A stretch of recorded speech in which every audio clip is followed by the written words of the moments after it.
Tao tu mình đang phi số cha mẹ trong tu mía mình là ba, hóa số lắm mà chú số ba đấy, xe cái đó đầu ta số ba,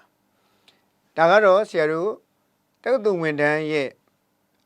chemistry này bắt đầu mấy con bông sen bộ, đó, mấy con bông sen phía ba đấy, xe mấy con bông sen, thì cũng xemပြပါမယ်တရားဘူးပေါ့ဆရာတို့เนาะတရားဘူးမှာဖြည့်ဆိုရမယ့်ကြာချိန်ကတော့3နာရီပေါ့ဒီမေကွန်းမှာဆရာတို့ session ကိုနှစ်ခုခွဲထားတာ session A နောက်မှာ session B ပေါ့ session A ကတော့သူကobjectives လို့ခေါ်တာပေါ့သူကမေကွန်း3မျိုးပါတယ်အကုန်ဖြည့်ရမယ်ဒီမေကွန်းနံပါတ်1မှာဆရာတို့ true false 10ချောင်းပေါ့အဲ့တော့ဒီဟာတွေကတော့ဒါဆရာတို့မေးခဲ့တဲ့မေကွန်းဟောင်းတွေကိုအခြေခံပြီးတော့ဘယ်ခန်းမှာဘယ်ခန်းဘယ်နှမတ်ဘယ်ခန်းဘယ်နှမတ်ပေါ့တေးကြတာတခုကတော့သူကအခန်းက8ခန်းရှိတယ်10ပုတ်ဖြစ်တဲ့အတွက်အခန်းတိုင်း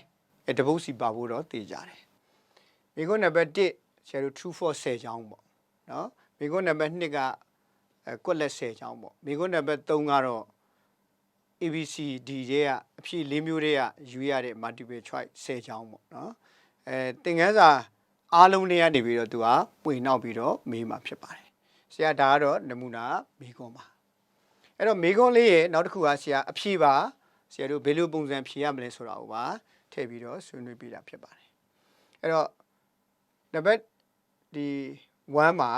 เนาะမေးခွန်းနံပါတ်1မှာဒီ ABCD ဘယ်အထိလာမလဲဆိုတော့ဆရာတို့က G အထိပေါ့ဆိုတော့မေးခွန်းအားလုံး10ခု